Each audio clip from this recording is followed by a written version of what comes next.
Namaste, I'm JV Dr. Sapna Gehlot and my session is on the pluralism. Opposed to the school of monism is a school of pluralism. The pluralists present a new interpretation of the real nature of sovereignty. They consider monism as a futile doctrine. They distinguish between state and society and try to bring down the state from a place of supremacy to that of the servitude. The state is just one of the social association. As such, it cannot claim total allegiance of man. The authority should be shared by other social groups also that satisfy man's need and play an important part in the working of the social mechanism. Thus, they advocate a new kind of state that is neither omnipotent nor omnipresent. It is just a little superior from other social groups and organizations. There is a unified system of the law established by the exclusive authority of the state, no centralized system of administration, and no generalization of political will as so powerfully advocated by the champions of analytical jurisprudence. The theory of political pluralism has two sides, negative and positive. In negative sense, it does not appreciate the contention of the monist that state is an omnicompetent association in dealing with all affairs of the society. In positive sense, it is contends that the authority of the state must be shared by social groups and associations for two reasons.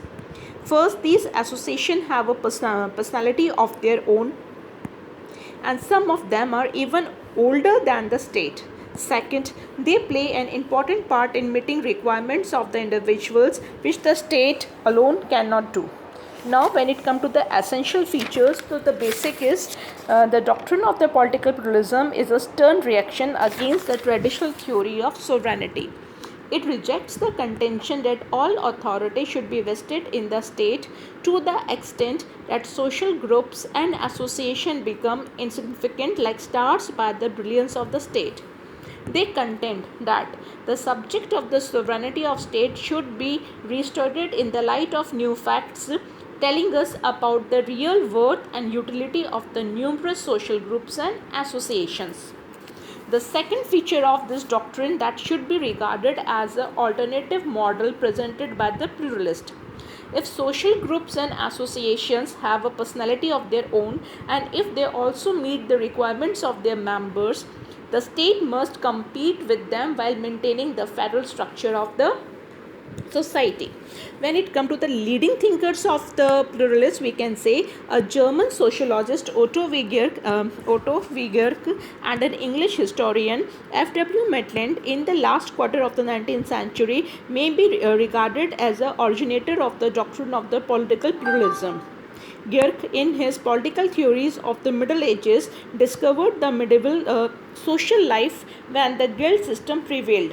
In the unsettled condition of those times, merchant, traders, craftsmen, and others had their association, which had the character of autonomous corporation. The medieval state was not a sovereign organization as such. These social groups enjoyed autonomy. Geerke not only presented his researches on the subject of social system of the Middle Ages, he also lauded in the bulwark against absolutism of the state. Maitland translated the work of Geerke into English, and he also subscribed to the way of appreciating the medieval guild system. A new developed by J. N. Figgis applied in a relation to the church, which in his view had a personality of its own. He contended the corporate personality of the church did not exist by and grace on the part of the state, because the church had power of self-development like a person. So the sociologists of the France like the Paul Bonker, Emile Durkheim defined the case of autonomy of numerous professional groups in the society. Then the Leo Deguay of France and the Hugo Crabe of Holland studied the case of pluralism from legal point of view. Deguay contend that the law was not a command of sovereign. Rather, it is independent of a superior and anterior to political organization and is objective, not subjective.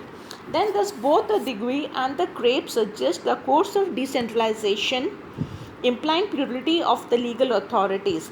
But the merit of Crabbe's work is that he passes on from the plane of state as a national organization to its adjustment with the international order. So, though, like if you honest, then some leading English thinkers of the 20th century have contributed to the theory of pluralism. Here we refer to the works of the Lindsay, Burke, Cole, Lasky. Lindsay declared that the corporate personalities in societies are numerous, and the many of them, because they are more homogeneous and represent a closer community of interest, attract deeper loyalties than of the state, and if permitted, prove themselves to be more effective agencies of social organization.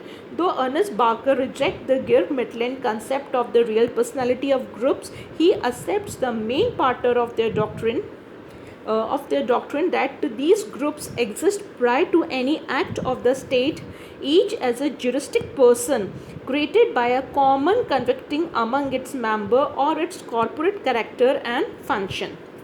But G.D.H. Cole seeks to incorporate this idea into the framework of his theory of the guild socialism.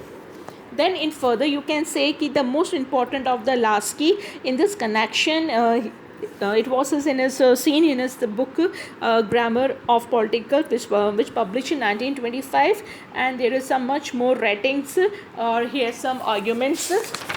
An important thing is that the astonishing feature of the political thought of Lasky is that he discards the case of pluralism after 1930. Once a diehard pluralist, then a modified pluralist, and then a Marxist. He enters as a Fabian socialist, supporting the case of increasing state activity in the public interest. Now we see what are the main arguments and what are the criticisms of pluralism. As you know that the pluralists considered the doctrine of the sovereignty as a futile doctrine. He says that it would be a lasting benefit to political science if the whole concept of sovereignty was surrendered. The main points of the pluralist critics are: the pluralist charge against the monist is that he regards association as created by the state and as dependent for their continued existence on the state. Association arise spontaneously and in their peculiar spheres act independently of the state. The state should recognize them as sovereign in their respective spheres. Lasky criticized sovereignty on moral grounds. The state claim of authority upon the individual is legitimate proportionally to the moral urgency of its appeal. Society is federal in its nature, therefore the authority should also be federal. So local self-governing bodies should also be given maximum autonomy. Pluralists do not advocate the abolition of the state. They only want to impose limits to its sovereign power. The state will continue to perform the important task of adjustment and coordination.